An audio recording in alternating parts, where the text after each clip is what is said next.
Europe 1, le 22-30. L'écho du jour, Jean-Michel Duez. Bonsoir Jacques Stern. Bonsoir. Vous êtes le PDG d'Edenred. Les tickets restaurants, par exemple, c'est vous, c'est votre marque phare, mais ainsi toute une série de titres pour les services à la personne, les frais professionnels, les cadeaux, bref, ce qu'on appelle les services prépayés pour les entreprises.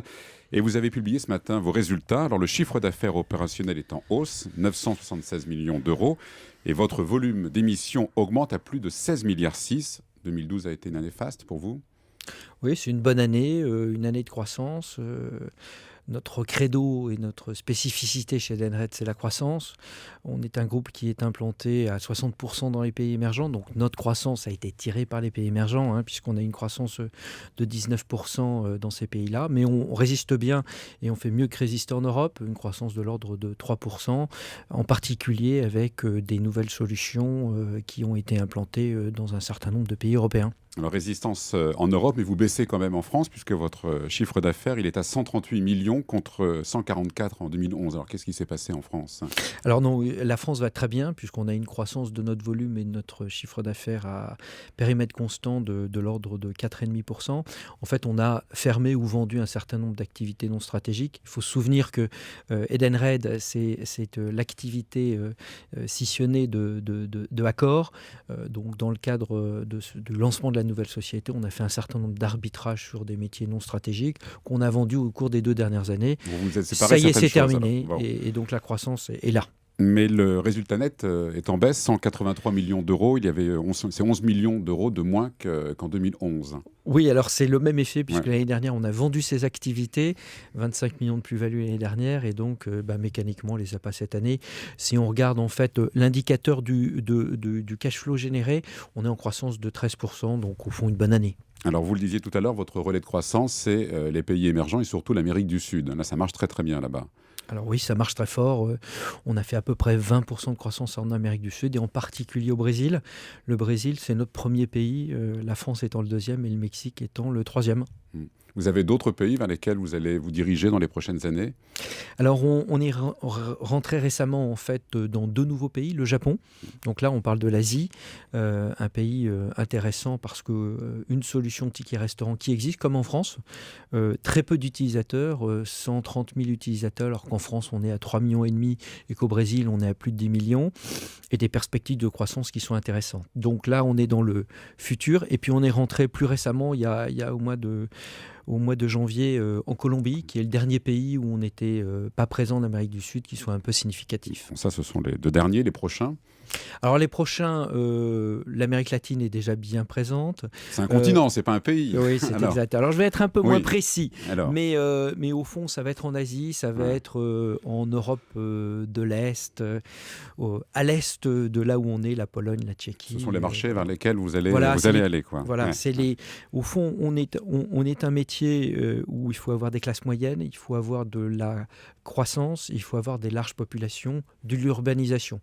Donc les pays d'Asie sont de ce point de vue-là des pays intéressants pour nous. Alors comment se passe la prospection dans ces pays-là quand il faut conquérir un marché ? Le Japon, par exemple, comment ça s'est passé ? Alors le Japon, c'est très spécifique puisque en fait, on a acheté le seul acteur local qui fait des tickets restaurants. Donc notre enjeu, c'est comment on fait de cette petite société, il n'y a que 100 millions de volume d'émissions, au fond, un acteur majeur dans nos pays. Donc là, d'abord, au Japon, c'est une entreprise qui fait du papier. Donc on va passer au numérique très rapidement. Et puis d'autre part, on va repenser l'offre commerciale, on va lancer de nouvelles solutions de telle manière à avoir une vraie offre complète autour des ressources humaines.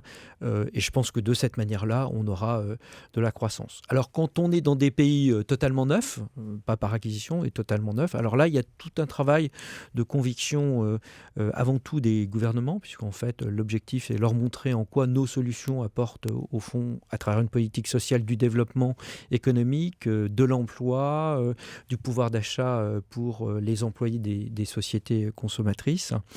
Et donc là, souvent, on prend des exemples réussis. Le Brésil, la France, souvent qu'on prend en exemple, comme étant le bon cadre qui permet de développer des emplois avec des chiffres très simples.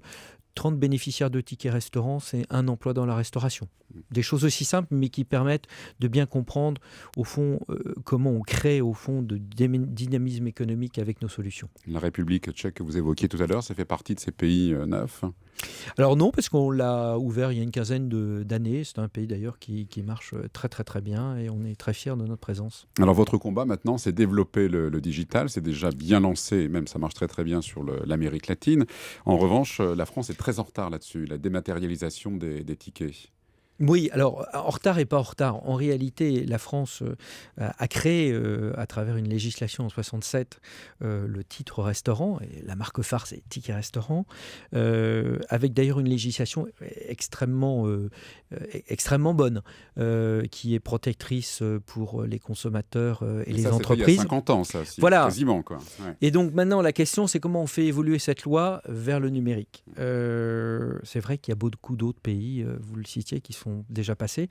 Donc là, en fait, les parties prenantes, alors c'est un mot horrible, mais derrière ça, on entend les entreprises, les restaurateurs, nous-mêmes et surtout les syndicats de salariés sont à l'œuvre avec le gouvernement pour essayer de trouver le bon cadre qui permettra une bonne utilisation. Et je pense que 2013 devrait être l'année du ticket restaurant dématérialisé en France. Il y a des discussions en ce moment, en tout cas. Absolument. Ouais, vous avez bon espoir donc qu'elles aboutissent. Absolument. Bon. Et on fait tout pour ça. Alors, quel est l'intérêt de passer comme ça au digital? Alors, je crois qu'il y a... C'est pas uniquement une carte, hein, ça peut être aussi les smartphones. Oui, voilà, oui, c'est du digital. Alors, vous avez raison de le préciser. Je crois qu'il y a deux choses. Il y a d'abord un intérêt immédiat qui est c'est plus pratique et plus simple pour tout le monde. Et ça, tout le monde voit bien pourquoi des titres papier, on peut les perdre. C'est long à transporter, la logistique, etc. Donc, je crois que tout le monde est d'accord pour y aller le plus vite possible. Mais je crois que ça, c'est qu'une facette, parce qu'à plus